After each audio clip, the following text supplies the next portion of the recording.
आप लोगों से जो मैं बात कहना चाहूंगा, सबसे पहले क्योंकि आप बहुत नए लोग यहां पे आए हैं, मैं उनसे कुछ और चीजें बताना चाहूंगा कि सबसे पहले वेस्टीज की शुरुआत क्यों हुई। आप में से कितने लोग हैं जिनको वेस्टीज के नाम का मतलब पता है? Very few. Okay, great. मैं आपको बताना चाहूंगा हमने वेस्टीज का नाम क्यों चुना, क्योंकि वेस्टीज का अगर मतलब देखो, उसके मतलब है remnants of a glorious past, यानी कि एक बहुत बेहतरीन समय के कुछ पद चिन्ह। इसका एक और मतलब होता है which is called footprints in the sand, यानी कि कोई व्यक्ति रेगिस्तान में फंसा हुआ है और उसको सफलतापूर्वक बाहर निकलना है, पर उसको कोई रास्ता नहीं समझ आ रहा कि कहां निकलना है। अगर वो देखता है रेत के अंदर पैरों के निशान, यानी कि कोई व्यक्ति वहां था जो सफलतापूर्वक बाहर निकल के गया है, तो उसको सफलता जो चाहिए बाहर निकलने के लिए, उसको एक नया रास्ता नहीं बनाना, बल्कि उन पद चिन्हों के ऊपर अगर वो चलेगा तो वो सफल हो जाएगा। ये मतलब है वेस्टीज का।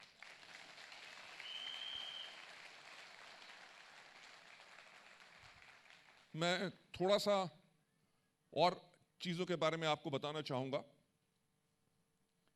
सबसे पहले मेरी उम्र क्या है, खबरदार किसी ने बताई? ठीक? नो, ये मजाक की बात थी। आई एम 60 years old और 60 years young, राइट? अभी भी कम से कम नेक्स्ट 60 years तक तो वेस्टीज को लीड करूंगा।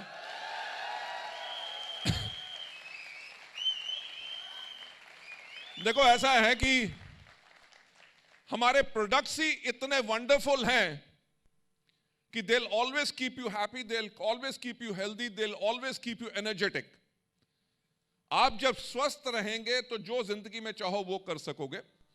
So that was a joke part। मैं आप लोगों को एक बात बताना चाहूंगा कि एक और कहानी सुनाना चाहूंगा। सुनना चाहोगे? ये कहानी किसी और की नहीं है, ये कहानी मेरी खुद की है।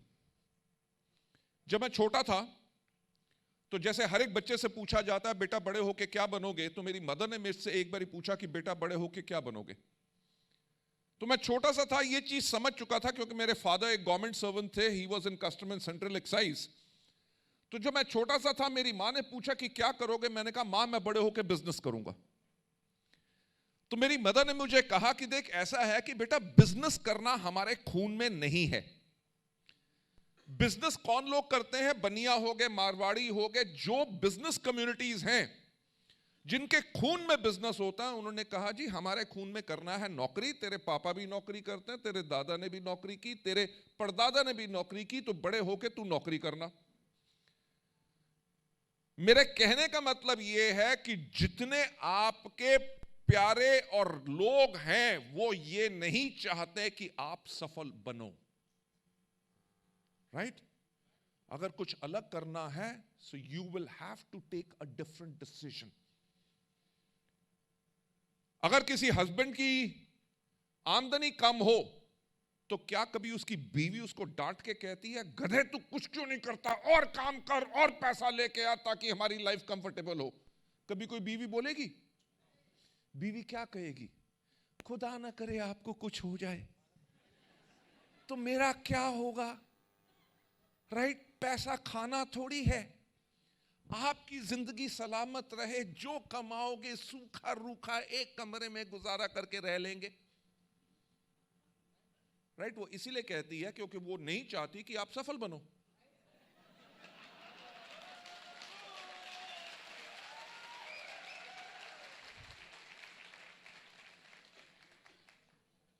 सो जब मैं छोटा था तो मेरी मां ने भी यही कहा कि बेटा तो नौकरी करना। कुछ साल और बीते तो मेरे जो चाचा का बेटा था वो कहता था कि मैं पायलट बनूंगा, मेरा कोई दोस्त कहता था मैं पुलिस में जाऊंगा, कोई कहता था आर्मी में जाऊंगा। तो मेरी मदर ने फिर से पूछा कि बेटा तू क्या करेगा? तो मैंने तब भी एक बात कही कि मां मैं बिजनेस करूंगा।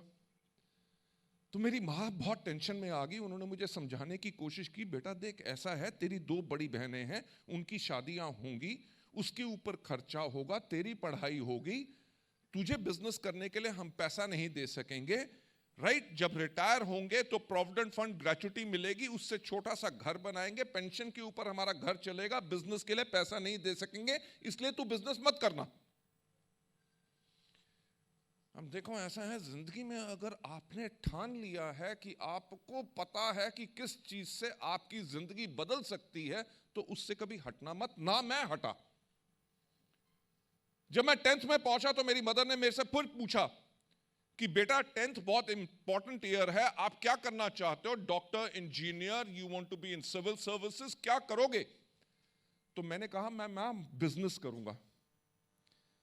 सो मेरी मां ने मेरी जन्म कुंडली ले जाके कितने बड़े बड़े जोशी और पंडितों को दिखाई, और आप मानोगे नहीं, हर एक ने कहा कि इसकी किस्मत में बिजनेस नहीं है।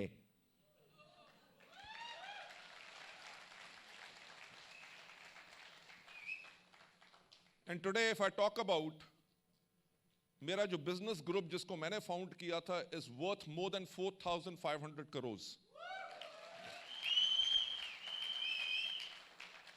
I've got not one company, at least 26 businesses जो मेरे इंडिया से लेके मैक्सिको या दुनिया भर में चल रहे हैं। एक मिनट, पॉइंट ये है कि जिसकी किस्मत में नहीं लिखा था, ऊपर से उसने नीचे लिख लिया कि उसको क्या करना है।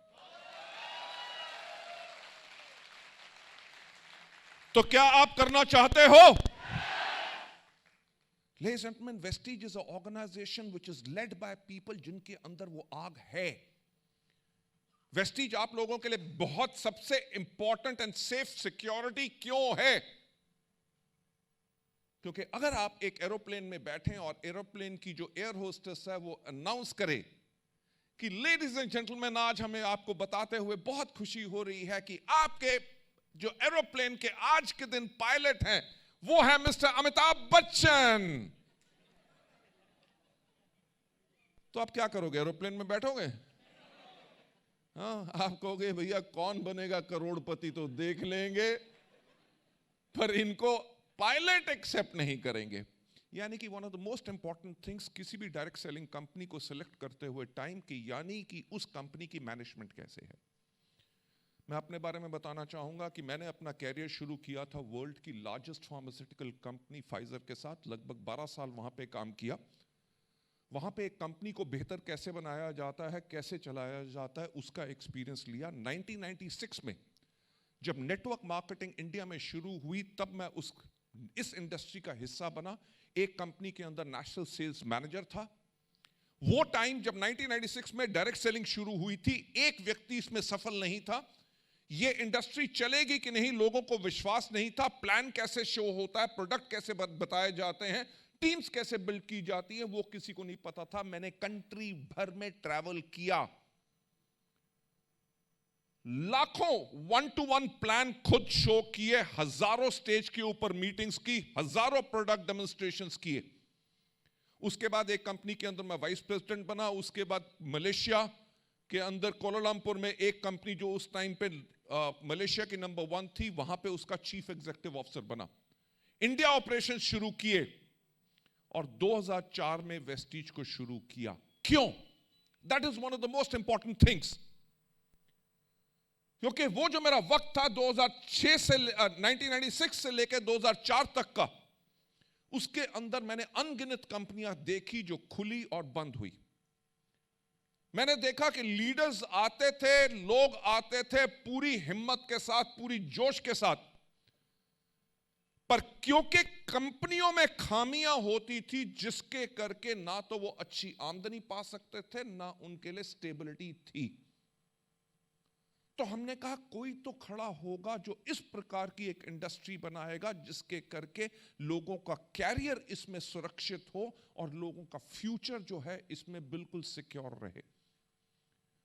तभी वेस्टीज की शुरुआत हुई। वेस्टीज की शुरुआत हुई, हमने हर एक चीज को ध्यान से देखा, whether it is products, whether it is quality, whether it is pricing, whether it is marketing plan, हर एक चीज को, एजुकेशन सिस्टम को हमने उस प्रकार से बनाया कि कोई भी व्यक्ति इसमें सफल हो सकता है।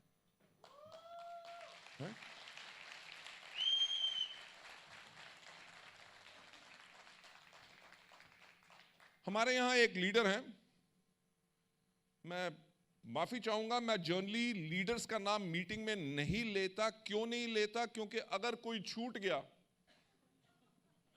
तो वो मुझसे नाराज हो जाते हैं कि बाली साहब ने मेरा नाम नहीं लिया, मुझे साथ बैठा हुआ था उसका नाम ले लिया। Right? So I love you all my leadership. अगर मैं आप लोगों का नाम लूंगा, अगर मैं आप लोगों का नाम लेना शुरू करूंगा तो मोस्ट प्रॉब्ली रिकॉग्निशन प्रोग्राम ही शुरू हो जाएगा, आप लोगों से बात नहीं हो सकेगी। पर मैं एक चीज आपसे कहना चाहूंगा, एक लीडर का नाम मैं स्पेशली लेना चाहूंगा जिनको आप सब जरूर जानते होंगे, मिस्टर कलंदर खान।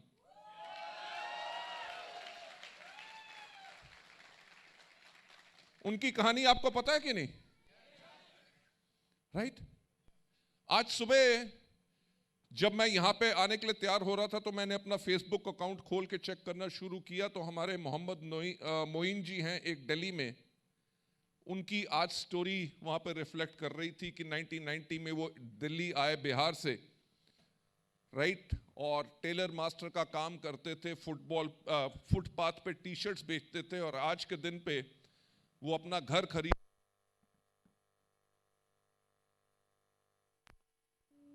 मतलब मैंने आपको गलत तो नहीं कहा, मैंने आपको आपका नाम नवीन। देखो मैंने नवीन जी का नाम ले लिया, अब आप गुस्सा मत होना मुझसे। हाँ, अब आवाज आएगी ना पूरी? हाँ, मैंने यही कहा था जब लोग नाराज हो जाते हैं ना तभी काम खराब होता है, इसलिए लोगों को नाराज नहीं करना चाहिए।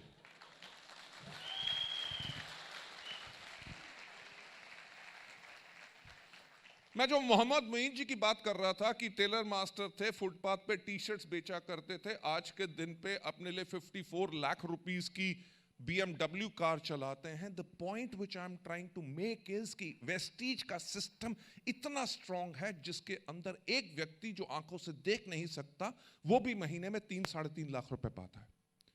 जो एक अंगूठा छाप व्यक्ति है,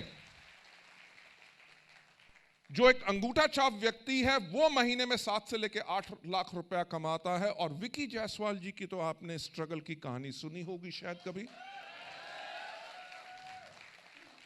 राइट? हमारी हर एक लीडर की ऐसी एक बेहतरीन कहानी है। ये मत सोचना कि इनकी किस्मत खुल गई और तभी इन्होंने इतनी आमदनी पाई। इन्होंने दिन रात मेहनत करके सीखा सिस्टम को और तभी जाके आगे बढ़े। इसी कारण से हमने वेस्टीज को शुरू किया था।